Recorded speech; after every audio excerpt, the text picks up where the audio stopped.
오늘 함께 나눌 하나님의 말씀 보시겠습니다. 에스겔 11장의 말씀입니다. 구약성경 에스겔 11장 구약 1162쪽에 있습니다.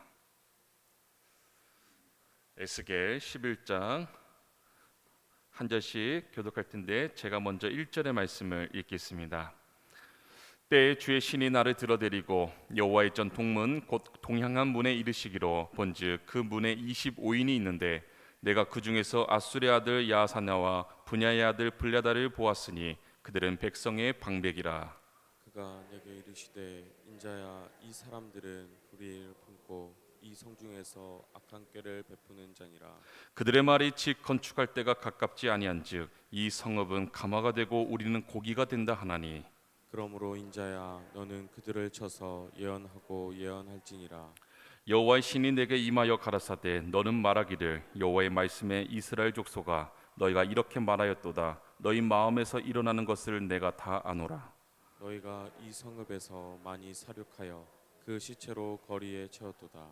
그러므로 나 주 여호와가 말하노라. 이 성읍 중에서 너희가 살육한 시체는 그 고기요 이 성읍은 그 가마려니와 너희는 그 가운데서 끌려 나오리라. 나 주 여호와가 말하노라. 너희가 칼을 두려워하니 내가 칼로 너희에게 임하게 하고 너희를 그 성읍 가운데서 끌어내어 타국인의 손에 붙여 너희에게 벌을 내리리니. 너희가 칼에 엎드려질 것이라. 내가 이스라엘 변경에서 너희를 국문하리니 너희가 나를 여호와인 줄 알리라. 이 성읍은 너희 가마가 되지 아니하고 너희는 그 가운데 고기가 되지 아니할지라. 내가 너희를 이스라엘 변경에서 국문하리니.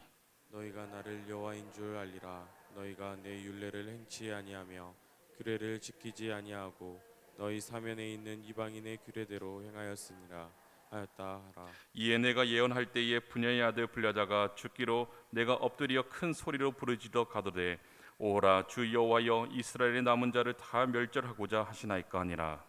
여호와의 말씀이 내게 임하여 가라사대 인자야 예루살렘 거민이 너희 형제 곧 너희 형제와 친속과 이스라엘 온 족속을 향하여 이르기를 너희는 여호와께서 멀리 떠나라. 이 땅은 우리에게 주어 기업이 되게 하신 것이라 하였나니.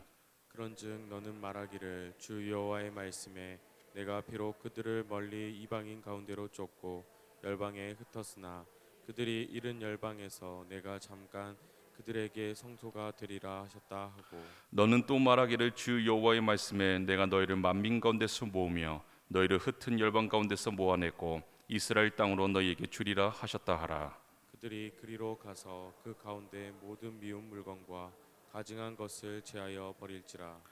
내가 그들에게 일치한 마음을 주고 그 속에 새 신을 주며 그 몸에서 굳은 마음을 제하고 부드러운 마음을 주어서 내 율례를 주치며 내 규례를 지켜 행하게 하리니 그들은 내 백성이 되고 나는 그들의 하나님이 되리라. 그러나 미운 것과 가증한 것을 마음으로 쫓는 자는 내가 그 행위대로 그 머리에 갚으리라. 나 주 여호와의 말이니라. 때에 그룹들이 날개를 드는데 바퀴도 그 곁에 있고 이스라엘 하나님의 영광도 그 위에 덮어둔다니. 여호와의 영광이 성읍 중에서부터 올라가서 성읍 동편산에 머물고 주의 신이 나를 들어 하나님의 신이 그 중에 데리고 갈대아에 있는 사로잡힌 자 중에 이르시더니 내가 보는 이상이 나를 떠난지라. 함께 읽겠습니다. 내가 사로잡힌 자들에게 여호와께서 내게 보이신 모든 일로 고하니라. 아멘. 할렐루야. 네, 예배당에서 또 그리고 각 가정의 삶의 자리에서 예배드리시는 여러분 모두에게 주님의 평화가 함께하시기를 간절히 소망합니다. 에스겔 우리가 8장부터 또 오늘 11장까지는 하나님께서 이제 바벨론 그발 강가에 있던 에스겔 선지자에게 이제 예루살렘 성전에서 자행되고 있는 그 우상 숭배에 대한 그 환상을 보여주고 있는 말씀들입니다. 오늘 11장 본문은 그것의 이제 마지막 장면입니다. 1절부터 13절까지 그 말씀에서 이제 성전 동쪽 문에서 거짓 평안을 유포하는 그 25명을 향한 그 심판에 대해 증거하고 있는 그런 말씀입니다. 우리 1절의 말씀을 다시 한번 읽어보겠습니다. 우리 1절의 말씀 다시 한번 읽겠습니다. 때 주의 신이 나를 들어 데리고 여호와의 전 동문 곧 동양한 문에 이르시기로 본즉 그 문에 25인이 있는데 내가 그 중에서 아술의 아들 야사냐와 분야의 아들 블랴다를 보았으니 그들은 백성의 방백이라. 하나님께서 에스겔 선지자를 이제 성전의 동쪽으로 난 그 정문으로 데리고 가셨는데 이제 거기에 25명의 지도자들이 있었습니다. 에스겔 8장에서도요, 성전 현관과 이 제단 사이에 25명의 이제 사람들이 있었는데 오늘 본문에도 동일하게 25명이 있었다라는 거죠. 자, 그렇다고 이제 같은 사람들은 아닙니다. 위치도 그렇고 또 신분도 달랐어요. 하지만 그들이 하나님 뜻에 반하는 그런 행동을 하는 것은 동일했다라고 성경은 기록합니다. 즉 종교 지도자들과 정치 지도자들이 하나님 뜻을 외면했다라고 하는 것은 종교와 정치를 비롯하여서 그 이스라엘 모든 분야가 철저하게 타락하여 하나님이 없는 것과 같은 삶, 하나님을 대항하는 그런 삶을 살았다라는 것입니다. 그 25명 중 두 사람의 이름이 오늘 성경에 나오는데 이제 야사냐와 블야다입니다. 이 야사냐는 아술의 아들이에요. 참고로 이 아술의 아들 가운데 이제 예레미야 28장에 나오는 이제 거짓 선지자 이제 하나냐가 바로 아술의 아들로 기록합니다. 결국 이 두 형제가 한 사람은 거짓 선지자로 또 한 사람은 악한 꾀를 꾸미는 그런 지도자로 활동하고 있음을 우리가 보게 되는 거예요. 이 야사냐와 이제 블라다를 비롯한 이제 25명의 지도자들이 과연 이제 무엇을 하였는가? 이제 2절과 3절의 말씀에 증거하고 있는데 우리 2절과 3절의 말씀도 계속해서 읽겠습니다. 그가 내게 이르시되 인자야 이 사람들은 불의를 품고 이 성중에서 악한 꾀를 베푸는 자니라. 그들의 말이 집 건축할 때가 가깝지 아니한즉 이 성읍은 가마가 되고 우리는 고기가 된다 하나니. 자, 하나님께서 이들을 불의를 품는 사람들이며 악한 꾀를 꾸미는 사람들이라 하셨습니다. 여러분, 불의가 무엇입니까? 불의, 고통과 불행으로 나아가게 하는 것, 헛된 우상으로 나아가게 하는 것을 말합니다. 그래서 악한 꾀는 뭐예요? 바르지 않는 조언들, 어떤 충동질을 뜻하는 거예요. 결국 이 불의와 악한 꾀는 하나님께서 원치 않는 길로 나아가게 하는 것, 즉 불순종의 삶을 사는 것을 의미합니다. 자, 그래서 이들이 어떤 말을 이어서 합니까? 바빌론의 포로로 먼저 끌려간 그 사람들을 향해서 집 건축할 때가 가깝지 아니한즉 이 성읍은 가마가 되고 우리는 고기가 된다라고 말을 합니다. 예레미야 선지자는요, 바벨론의 포로로 끌려가게 되면 거기에 집을 짓고 살고 또 텃밭도 만들고 거기서 나는 열매를 먹으라 권했습니다. 그런데 집 건축할 때가 가깝지 않다라고 하는 그 의미는 이제 바벨론으로 끌려갈 일이 없고 거기에서 집을 짓는 것은 아주 멀다라는 그런 뜻이에요. 즉 뭐예요? 끌려가지 않는다라는 의미입니다. 그리고 이 성읍은 바로 예루살렘을 말하는 겁니다. 예루살렘이 이 무쇠로 만든 가마와 같아서 깨어질 리가 없고, 이 고기라는 뜻은 이제 생명을 뜻하는 겁니다. 고기인 우리는 그 무쇠와 같은 예루살렘 안에서 보호를 받게 될 것이다. 그런 의미로 이제 말씀하고 있는 거예요.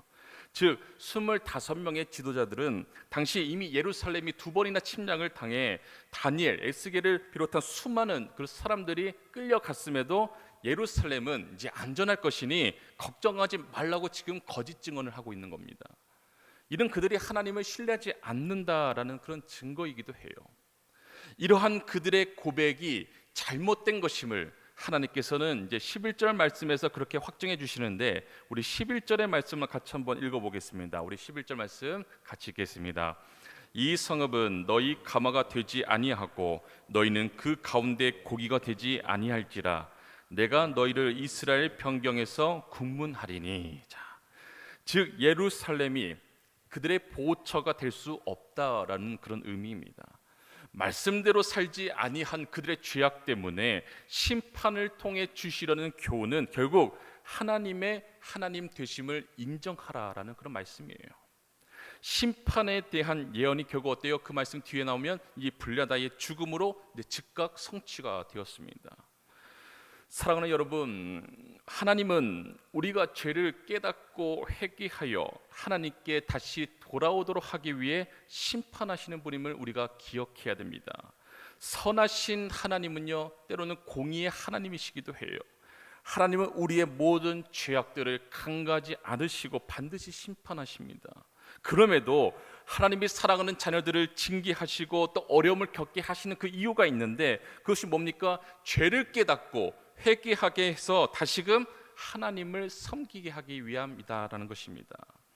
하나님의 신실하심을 의심하지 말고 궁극적으로 선하게 인도하실 하나님을 의지하며 나아가야 된다라는 그런 말씀이에요.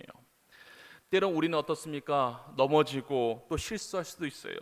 아주 엎드러지지 않도록 하나님께서 우리를 강한 팔로 우리를 붙들어 주시기에, 우리를 눈동자처럼 지켜 주시기에 우리는 하나님 되심을 인정하며 살아가야 하는 줄로 믿으시는 여러분 되시기를 간절히 소망합니다. 하나님께서 하나님의 백성을 징계하신 이유를 이렇게 말씀을 하고 계세요. 우리 12절의 말씀 이어서 같이 한번 읽어보겠습니다. 12절 말씀 같이 읽겠습니다. 너희가 나를 여호와인 줄 아리라. 너희가 내 율례를 행치 아니하며 규례를 지키지 아니하고 너희 사면에 있는 이방인의 규례대로 행하였느니라 하셨다 하라. 아멘. 자, 백성들이 지켜야 할 하나님의 율례와 규례는 어기고 또 지키지 말아야 할 그 이방인의 규례를 지켰기 때문에 성경이 이렇게 기록하고 있는 것입니다. 징계를 하시지만 이제 14절부터 마지막 이제 25절까지 말씀을 통해 우리가 알 수 있듯이 이제 폐역으로 일관하는 이스라엘이지만 하나님께서는 어때요? 그들을 다시금 회복시켜 주실 것을 약속하고 있는 그런 말씀이 이제 기록이 되고 있습니다. 하나님의 심판이 임하자 예루살렘 백성들은 이 포로로 잡혀간 자들을 향해서 너희는 여호와에게서 멀리 떠나라. 이 땅은 우리에게 주어 기업이 되게 하신 것이라. 이렇게 주장을 합니다. 그러나 하나님 어떻습니까? 바벨론의 포로로 잡혀간 자들에게 내가 잠깐 그들에게 성소가 되리라. 이렇게 약속하시고 그들에게 성소가 되어 주십니다. 예루살렘 백성들은 이 가증스러운 우상 숭배를 행하면서 어떻게 보면 어떤 영적인 감각이 이제 마비가 된 거예요. 일시적인 평안을 어때요? 하나님의 은혜라 착각을 했고요. 다른 이들의 고난을 하나님의 징계라 이렇게 생각을 했었어요. 그러나 그들의 생각과 달리 어떻습니까? 하나님은 고난을 통해서 신앙이 회복되는 그런 축복을 주시기도 하고요. 멸망의 길을 가도록 죄인들을 그냥 방치하기도 하신다는 겁니다. 그러므로 우리는 우리 자신이 지금 겪는 일들을 우리가 믿음의 눈으로 바라보고 해석할 줄 알아야 된다는 말씀이에요. 주변 사람들의 어떤 그런 조롱, 그 비방을 두려워하지 말아야 된다는 것입니다. 세상 사람들은 하나님의 징계를 받는 그 자녀들을 향해서 조롱하면서 하나님을 떠나라고 말을 하죠. 하지만 믿음의 성도는 어때야 됩니까? 어떤 어려운 상황 가운데서도 하나님의 뜻이 있으면 우리가 잊지 말아야 된다는 말씀이에요. 하나님은 광야의 길을, 사막의 강을 내시는 그런 능력이 있으시는 분이십니다. 세상에 유혹하고 조롱해도 이겨내는 것이 바로 주님의 순결한 신부로 살아가는 그런 방법임을 기억하면서 먼저 우리를 향한 하나님의 그 기쁘신 뜻이 무엇인가를 우리가 분별하며 살아가는 저 여러분 모두가 될 수 있기를 간절히 소망합니다. 하나님은 그런 분을 경외하는 자들을 외면치 않으십니다. 친히 성소가 되어 주실 뿐만이 아니라 이스라엘 땅을 회복시켜 주겠다 이렇게 위로해 주셨습니다. 오늘 본문의 말씀에 이제 포로 생활을 끝내고 이스라엘로 귀환할 것에 대한 그런 어떤 표징들이 드러나고 있어요. 특별히 18절부터 20절까지 말씀에 그 내용이 나오는데 우리 18절부터 20절까지 말씀을 같이 한번 읽겠습니다. 그들이 그리로 가서 그 가운데 모든 미운 물건과 가증한 것을 제하여 버릴지라. 내가 그들에게 일치한 마음을 주고 그 속에 새 신을 주며 그 몸에서 굳은 마음을 제하고 부드러운 마음을 주었어. 내 율례를 쫓으며 내 규례를 지켜 행하게 하리니 그들은 내 백성이 되고 나는 그들의 하나님이 되리라. 아멘. 바벨론의 포로로 끌려갔던 사람들이 돌아오게 되면은 모든 그 미운 물건과 가증한 것을 버리게 된다라고 말씀합니다. 즉 뭡니까? 우상 숭배가 사라진다라는 뜻이에요. 바벨론 포로 생활이 준 여러 유익들이 있는데 그 중에 하나가 뭡니까? 우상 숭배가 사라졌다라는 것입니다. 물론 이제 포로 생활 이후에 하나님만을 중심으로 사랑하게 되었다는 그런 의미는 아니에요. 하지만 더 이상 어떤 돌이나 그 나무와 같은 것으로 우상을 만들어서 섬긴다라는 그런 책망은 사라졌다라는 것입니다. 또한 바벨론 이 포로 생활에 준 유익 가운데 하나가 또 뭐냐? 이제 회당이 생기고 거기서 하나님 말씀을 읽고 배우는 것이 정착이 되었다라는 거예요. 포로 전에는 이제 성전에서 제사를 드리는 것이 중심이었는데 그 후에는 이제 회당에서 말씀을 배우는 것이 중심이 되었습니다. 그것을 하나님께서는 이제 포로 전에는 돌 같은 마음이었는데 포로 후에는 새 영을 주셔서 살처럼 부드러운 마음이 될 것이라 이렇게 약속하시는 그런 말씀이에요.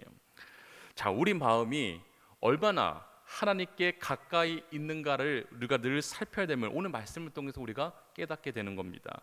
모든 헛된 마음을 버리고 우리가 주님만을 섬기며 나아가야 되는 것입니다. 에스겔 선지자는 이 8장에서부터 많은 환상을 보았어요.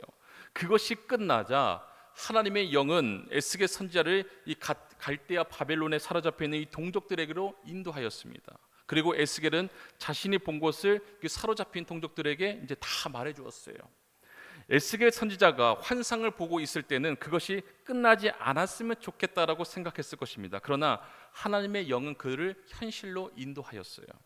이스라엘 회복에 대한 소망은요, 이제 이방 땅의 포로가 된 그 백성들에게 위임이 된 것을 끝으로 오늘 말씀이 이제 마무리가 되고 있습니다. 사랑하는 성도 여러분, 열매 없이 입만 무성한 말 그대로 명목상 교인으로 살아서는 하나님의 임재 안에 우리가 거할 수가 없습니다. 하나님의 자녀다운 그 거룩함과 또한 신실함을 우리가 갖추어야 된다는 말씀이에요. 경건의 모습뿐만이 아니라 경건의 능력을 가져야 되는 겁니다. 이것은 매일의 삶 가운데서 하나님과의 친밀한 교제 가운데 가능해진다라는 말씀입니다. 우리는 이 죄악이 간영한 이 세상에서 우리가 살아가고 있어요. 그러나 하나님과의 친밀한 교제가 계속되면서 하나님과 함께 하면서 자신이 거하는 그 곳이 하나님의 영광이 임하는 그런 안전한 피난처가 되도록 우리는 계속해서 노력하며 살아가야 됩니다. 성도의 삶은 하나님의 영광과 그리스도의 인격을 드러내는 메시지가 되어야 됩니다. 헛된 욕망을 버리고 영원한 하나님 나라를 추구하면서 정말 돌 같은 마음을 제거하고 살처럼 부드러운 마음으로 주님께 순종하며 어디에 있든지 간에 하나님과 늘 동행하시는 여러분 되시기를 주님의 이름으로 간절히 축원드립니다. 함께 기도하겠습니다. 하나님 아버지, 오늘 에스겔 선지자를 통한 여러 환상의 모습을 통해 죄악된 우리 인간의 연약한 모습을 보게 됩니다. 세상은 언제나 우리에게 욕망을 성취하고 자기 중심적으로 살아가랍니다. 하지만 우리가 그런 세속적 가치관에 따라 살지 않게 하여 주옵시고 언제나 하나님께 순종함으로 하나님 중심적으로 살아갈 수 있도록 주여 인도하여 주시옵소서. 아무리 절망적인 상황에 처해 있다 할지라도 그것이 끝이 아니라 거기에도 하나님께서 함께 하시며 회복시켜 주시기를 원하는 그런 믿음을 우리가 끝까지 붙잡고 나가게 하여 주시옵소서. 오늘 하루의 삶도 돌 같은 굳은 마음이 아니라 살처럼 부드러운 마음으로 하나님을 섬기며 또 주어진 삶의 자리에서 주님의 영광을 나타내는 그런 삶이 되도록 주여 인도하여 주시옵소서. 감사드리며 우리 주 예수 그리스도의 이름으로 기도드립니다. 아멘.